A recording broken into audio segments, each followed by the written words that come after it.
Assalamualaikum warahmatullahi wabarakatuh. Waalaikumsalam warahmatullahi Waalaikumsalam warahmatullahi wabarakatuh. wabarakatuh. Waalaikumsalam warahmatullahi wabarakatuh. Bismillah, alhamdulillah, salatu wassalamu ala rasulillah, ma ba'd. Oke. Puasa nggak semuanya gini? Puasa ya? Ada yang nggak puasa? Oke, habis subuh sudah pada tidur semuanya, harusnya ini sudah nggak seger ya, asalkan sudah mandi, kecuali yang belum mandi. Oke, sudah dicek videonya? Sudah, Sudah Pak. ya. Oke, kalau begitu saya langsung aja. Saya mulai dari pertanyaan. Silahkan bertanya yang nggak paham di mana. Oke. Tentang maslahah mursalah ya. Tentang maslahah mursalah yang tidak paham di bagian mana.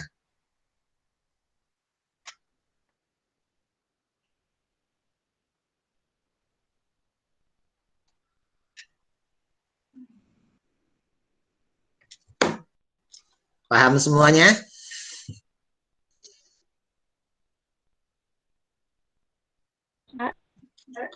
Romi Prayogi. Sudah cek videonya Romi? Sudah, Pak. Oke. Sudah jelas semuanya? Romi? Alhamdulillah sudah, Pak. Oke, alhamdulillah. Alivia, ada yang mau ditanyakan Alivia? Untuk sekarang belum, Pak. Belum, oke. Ari Prastyo, sudah cek videonya Ari? Sudah, Pak. Sudah, oke. Jelas semuanya?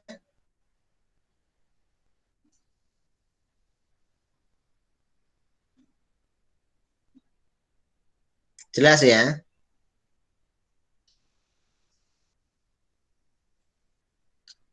Oke, kalau tidak ada, gantian saya yang bertanya. Oke, Ari Prasetyo. Coba, kenapa dikatakan sebagai maslahah mursalah? Apa artinya maslahah mursalah itu? Yaitu sesuatu yang mendatangkan kebaikan.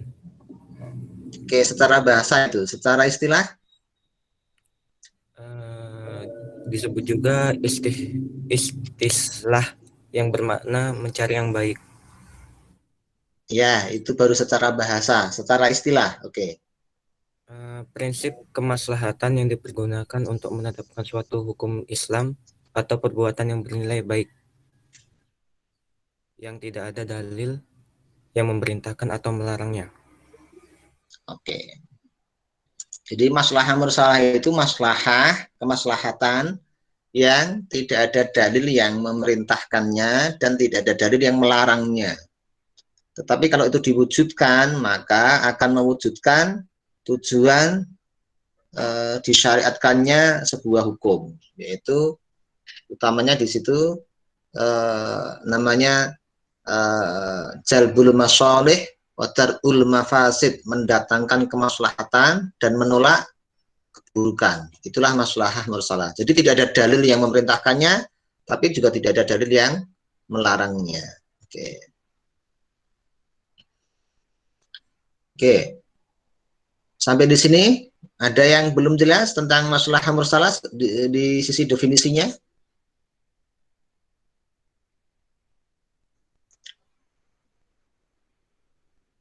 Oke, dari sisi tingkatan, maslahat itu ada berapa tingkatan? Si Alia, Sabna, Maika Putri, Mahmudi.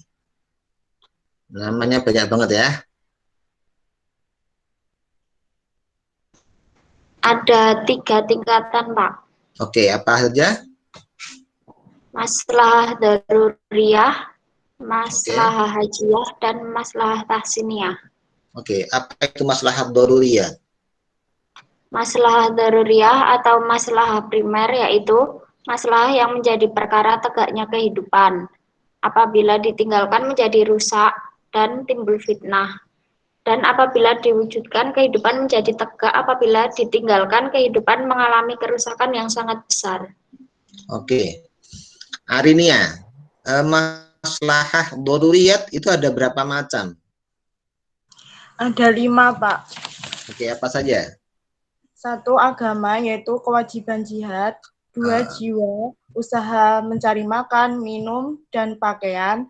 Yang ketiga, akal, yaitu meninggalkan minuman khamar. Yang keempat, keturunan, kewajiban menikah atau larangan zina. Yang kelima, harta, yaitu menjauhi pencurian. Ada beberapa contoh lain yang tidak saya sebutkan di PPT-nya, tapi saya sampaikan secara lisan. Apa coba?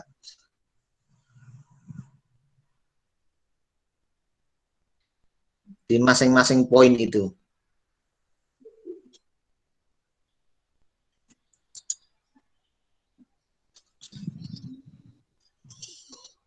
Yang pertama ada namanya hifdzuddin, menjaga agama. Contohnya, jadi ini yang 5 itu yang namanya al-maqasidul khamsah atau 5 tujuan pokok dalam kemaslahatan yang disyariatkan. Jadi al-maqasid al-khamsah atau 5 tujuan utama ditetapkannya hukum itu yang sering nanti muncul di pembahasan tentang maslahat ya. Pembahasan tentang maslahat itu pasti ada 5 itu. Yang pertama ada hifdzuddin atau menjaga agama. Kemudian yang kedua ada apa tadi? Hifdzun nafas, menjaga jiwa. Saya contohkan di situ apa? Menjaga jiwa. Usaha mencari makan, minum, dan pakaian, Pak. Selain itu apa coba? Yang di video saya sampaikan.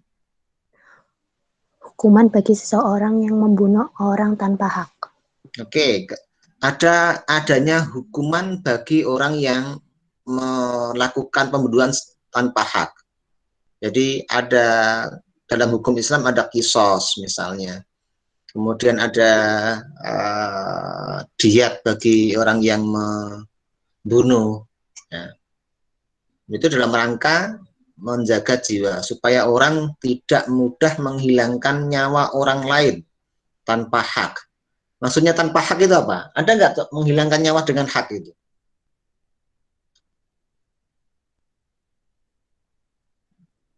Ada. Contohnya apa? Menghilangkan nyawa dengan hak itu apa contohnya?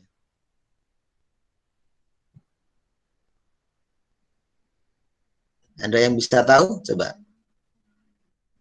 Kapan dibolehkan menghilangkan nyawa itu?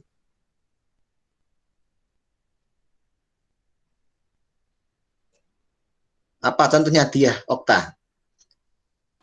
Ditembak mati, Pak. Ditembak mati berdasarkan keputusan pengadilan yang sah. Jadi orang yang menembak mati itu kan membunuh, menghilangkan nyawa orang lain, tetapi dia melaksanakan ketentuan dari pengadilan. Oke, itu boleh. Namanya menghilangkan nyawa dengan hak itu contohnya seperti itu. Ya. Temennya diajak kuliah nggak apa-apa dia. Oh, adiknya apa kakaknya? Oke. Temen, Pak.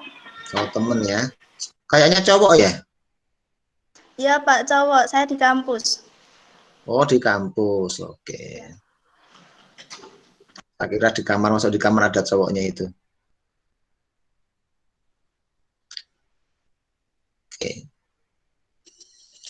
Oke, kemudian yang ketiga ada setelah hifdzuddin, ada hifdzun nafas, ada yang ketiga apa? Yulia? Akal. Hifdzul aql atau menjaga akal. Contohnya apa, Nabila? Meninggalkan atau larangan minuman khamar. Terus apa lagi? Thalibul ilmi. Thalabul ilmi. Jadi Anda kuliah itu kan dalam rangka memelihara akal. Kalau Anda nggak pakai akalnya untuk kuliah, untuk belajar, nanti bisa-bisa kehilangan akal atau nggak memanfaatkan akal secara maksimal. Termasuk larangan minum khamr karena itu merusak akal. Oke. Narkoba dan semua yang terkait dengan hal-hal yang merusakkan akal, nonton video porno itu merusakkan akal. Nah, itu termasuk yang harus dijaga akalnya dari situ dalam kerangka hifdzul akal. Oke. Yang keempat apa, An-Natri?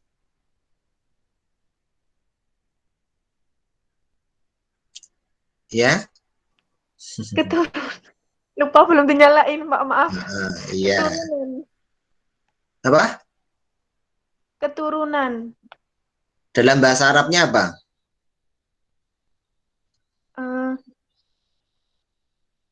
Saya sampaikan di video. Apa Lisa Andriani? Dalam Hifdzun nasl. Oke, hifdzun nasl. Memelihara keturunan ya. Memelihara keturunan atau hifdzun nasl. Contohnya apa Lisa? Contohnya kewajiban nikah dan larangan zina, Pak. Oke, kewajiban adanya syariat untuk menikah itu dalam rangka memelihara keturunan, dan dalam hal ini misalnya dalam syariat Islam sudah ditentukan bahwasanya pernikahan itu hanya bisa terjadi antara laki-laki dengan perempuan. Jadi kalau seandainya Islam membolehkan adanya lesbi dan gay, itu dari mana dapat anaknya itu? Ya. Secara sahnya, itu dalam rangka hifdzun nasl. Larangan zina itu dalam rangka hifdzun nasl, menjaga nasab, menjaga keturunan. Yang terkait dengan kesehatan reproduksi. Kalau Anda belajar tentang kesehatan reproduksi bagi wanita, bagi terutama juga bagi laki-laki, maka menjaga kesehatan reproduksi itu bagian dari hifdzun nasl atau hifdzun nasab. Oke. Dan yang terakhir apa, Nisa Nuriswandari? Menjaga harta, Pak. Menjaga harta, atau dalam bahasa Arabnya apa?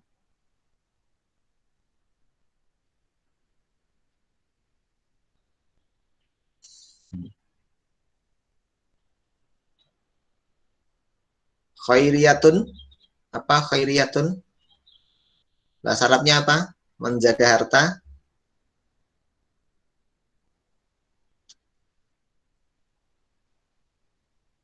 Tafi. Apa tafi?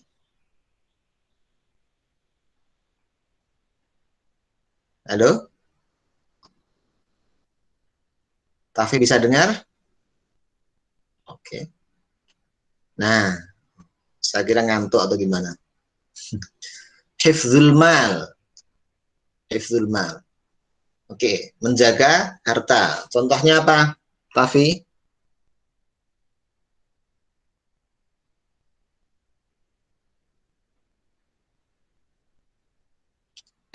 Menjauhi pencurian.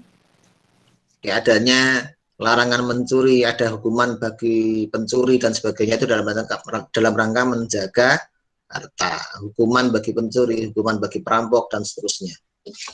Oke, jadi ada 5 itu. Coba nanti Anda harus betul, dihafal atau dikuasai betul, difahami betul. Ada hifdzuddin, hifdzun nafas, hifdzun nasl, hifdzul aql, dan hifdzul mal. Oke, boleh berurutan, boleh tidak, monggo. Dari hifdzuddin, menjaga agama, hifdzun nafas, menjaga jiwa, kemudian ada hifdzul aql, menjaga akal, ada hifdzul nasl, menjaga keturunan, dan ada hifdzul mal, menjaga harta. Oke, 5 hal itu, itulah yang dinamakan ad-daruriyat al-khamsah. Ada 5 maslahah daruri. Oke. Kemudian di bawah yang daruriyat ada tahsiniyat. Apa itu tahsiniyat? Novita Dwi Safitri. Maslahah tahsiniyah adalah maslahah yang tersier, yaitu mempergunakan semua yang layak, yang dibenarkan oleh adat yang baik, dan mencakup masihul akhlak. Oke. Mahasinul akhlak. Apa itu coba? Akhlak yang baik. Oke. Contohnya apa? Itu tahsiniyat atau hajiyat? Yang kedua itu. Yang kedua hajiah. Hajiat, oke. Hajiat itu apa? Perbuatan selain doruri yang dibutuhkan untuk menghindari kesulitan. Contohnya apa? Contohnya berbuka bagi musafir, berburu Maksudnya hewan. berbuka bagi musafir itu gimana? Pas lagi puasa, musafir diperbolehkan tidak berpuasa. Oke, seorang musafir boleh tidak berpuasa saat Ramadan. Itu untuk memberikan kemudahan atau rukhsah. Bolehnya orang qashar dan jamak ketika safar. Orang yang sakit boleh tidak berpuasa dan seterusnya. Itu bagian dari hajiat. Ini tidak tergantung dengan doruriyat. Ya, tidak ada kaitannya dengan doruriyat. Walaupun kalau itu terlaksana, maka doruriyatnya akan terpenuhi. Tetapi jika ini tidak ada, yang ada adalah hanyalah kesulitan atau kondisinya menjadi tidak longgar gitu. Jadi hajiat itu untuk memberikan kemudahan, memberikan kelonggaran, menghilangkan kesulitan. Oke, kemudian yang terakhir ada tahsiniyat, yang tahsiniyat. Oke. Tahsiniyat itu apa, Nabila tadi? Mempergunakan semua yang layak, yang dibenarkan adat yang baik dan mencakup mahasinul akhlak. Mahasinul akhlak. Contohnya apa? Coba, gampangnya apa? Contohnya bersuci, menutup aurat, akhlak dan adat. Oke, jadi Anda pakai jilbab yang matching antara jilbab dengan baju, itu bagiannya tahsiniyat saja. Itu intinya menutup auratnya, tetapi matchingnya itu bukan dari mahasin. Jadi kemudian Anda kuliah pakainya baju bukan pakai kaos, itu bagian dari tahsiniyat, ya, melengkapi itu. Jadi gampangnya gini, kalau kebutuhan doruriyat, Anda sebagai mahasiswa, apa doruriyatnya apa? Jadi kalau ada tiga hal itu, doruriyat, hajiat, tahsiniyat. Anda sebagai mahasiswa, doruriyatnya apa?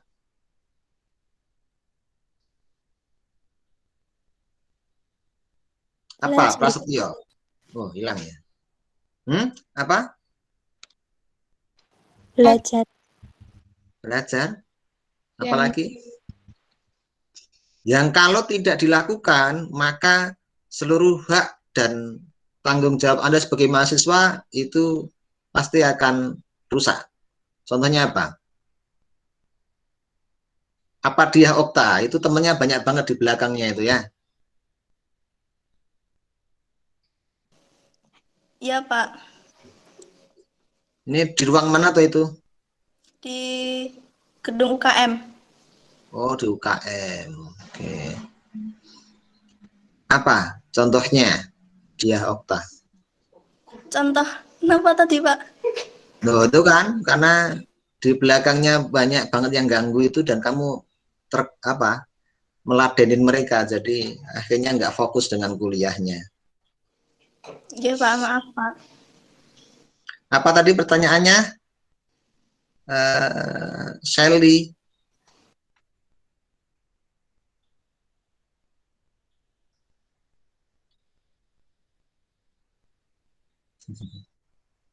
Khairiyatun, apa tadi? Pertanyaannya tuh kita sebagai mahasiswa dalam menggunakan maslahah daruriyah itu yang apa gitu, Pak? Contohnya apa dia Okta? Anda sebagai mahasiswa, daruriyatnya Anda sebagai mahasiswa itu contohnya apa? Contohnya itu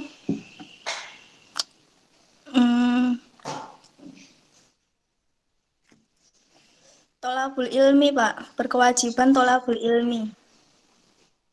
Ada yang bisa memberikan contoh lebih konkret? Prasetyo, coba apa kira-kira? Yang jika tidak Anda lakukan, maka hak dan kewajiban Anda sebagai mahasiswa rusak, itu hancur, hilang.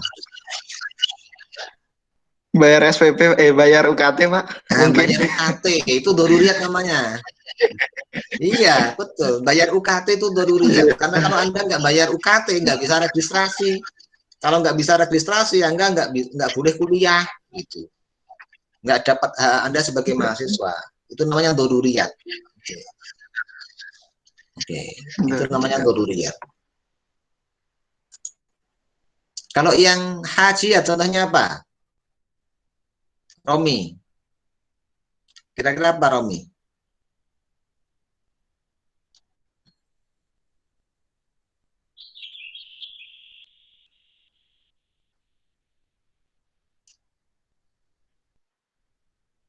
Yang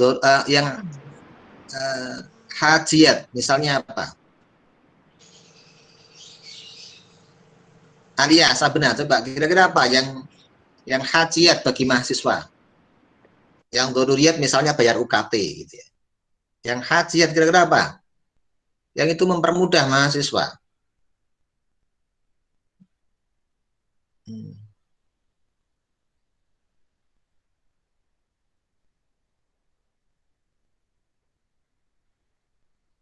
Tidak sampai menghilangkan hak dan menghancurkan atau membuat kacau semua perkuliahan, tapi akan mengganggu ini kalau seandainya tidak ada. Apa, Alia? Khairiyatun, contohnya apa coba kira-kira? Contohnya misal apa itu bantuan bidik misi gitu. Bantuan bidik misi, oke, bantuan bidik misi kalau tidak ada. Ada yang lain contohnya? Anatri, kira-kira apa contohnya? Pada masa pembelajaran online pada masa pandemi. Oke, pembelajaran online. Oke, Anda nggak punya kuota yang cepat itu kuotanya lelet misalnya. Habis untuk nonton film, nah itu nanti untuk kuliah bisa kacau itu. Oke, jadi jaringan yang lancar, gitu, jaringan yang kuat, kuota yang mencukupi, itu bagian dari hajiat untuk sekarang ini. Ya, untuk sekarang ini menjadi hajiat. Oke, tahsiniyat, contohnya apa tahsiniyat? Lisa. Yang untuk semakin aja lah gitu. Seandainya nggak ada juga nggak apa-apa, tetapi kalau seandainya ada lebih baik gitu.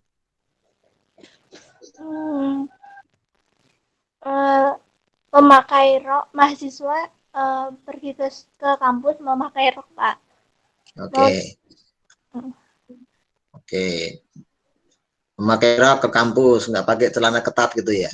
Kalau kalau di syariah pas mata kuliah saya itu bisa jadi hajiat karena nggak boleh masuk kelas nanti itu. Ada contoh lain? Nabila, contohnya yang tahsiniyat kira-kira apa?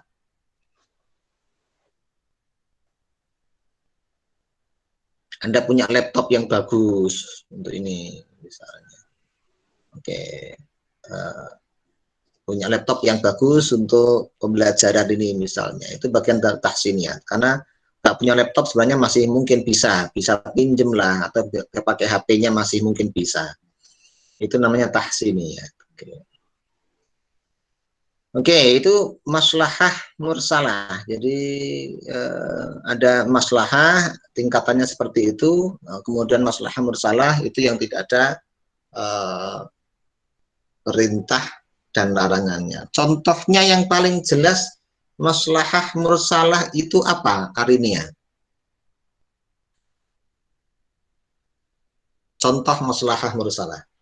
Yaitu pada masa sahabat, Pak. Apa? Yaitu satu, sahabat mengumpulkan Al-Quran dalam satu mushaf karena maslahat, yaitu menjaga Al-Quran dari kepunahan atau kehilangan kemutawatirannya karena meninggalnya sejumlah besar penghafal Al-Quran dari generasi sahabat. Oke, pada masa Rasulullah itu belum ada Al-Quran itu dalam satu mushaf itu ya, dijadikan satu pembukuan gitu dari surat Al-Fatihah sampai surat An-Nas. Itu belum ada pada masa Rasulullah. Adanya mushaf itu bagian dari maslahah mursalah. Jadi tidak ada perintahnya, tetapi tidak ada larangannya. Tapi seandainya itu tidak dilakukan, ada kemaslahatan besar yang hilang. Dan dengan dibukukannya Al-Quran dalam satu mushaf, itu maka kemaslahatannya tercapai sampai kita nikmati saat ini. Itu yang namanya maslahah mursalah. Tidak ada perintahnya, tapi juga tidak ada larangannya.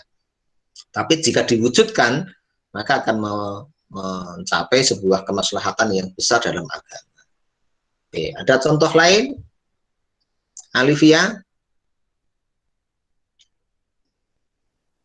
Contohnya keharusan pencatatan akad nikah atau buku nikah dan perceraian dilaksanakan di pengadilan agama dibuktikan dengan akta cerai. Oke, nggak ada perintah untuk mencatatkan pernikahan ya di KUA itu. Tapi kalau tidak dicatatkan, nanti hak istri akan tidak bisa dipenuhi. Kalau terjadi perceraian akan susah. Kalau punya anak juga akan susah cari akte dan sebagainya. Saat ini hampir bisa dikatakan tidak mungkin lagi mau menikah tanpa pencatatan itu, kecuali akan banyak kehilangan hak, ya, baik suami, istri maupun anak yang lahir itu. Itu tidak ada perintahnya, tapi juga tidak ada larangannya. Tapi dengan dicatatkan, ada banyak kemaslahatan yang didapatkan, ada banyak kemudorotan yang bisa dihilangkan dengan adanya pencatatan nikah. Oke, ada pertanyaan terkait dengan maslahah mursalah? Dari contoh-contohnya bisa dipahami ya dengan baik apa itu maslahah mursalah.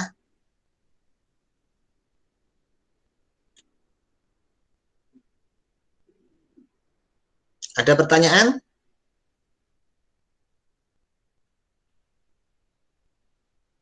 Tidak ada? Jelas semua ya?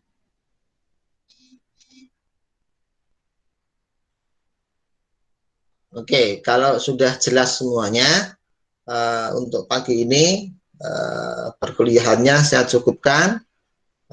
Insya Allah rekamannya akan saya download, saya bagikan, nggak tahu apa lewat YouTube atau langsung ke kelas Anda nanti, untuk memperjelas beberapa hal yang mungkin sebelumnya belum Anda pahami secara baik. Oke, saya kira itu. Selamat berpuasa, jaga kesehatan, jaga jangan sampai pahala puasanya hilang, jaga hati, jaga lisan, jaga telinga, jaga mata, ikut berpuasa semuanya. Semoga saja mendapatkan pahala puasa secara penuh. Ada kurang lebihnya mohon maaf. Kita tutup dengan bacaan hamdalah.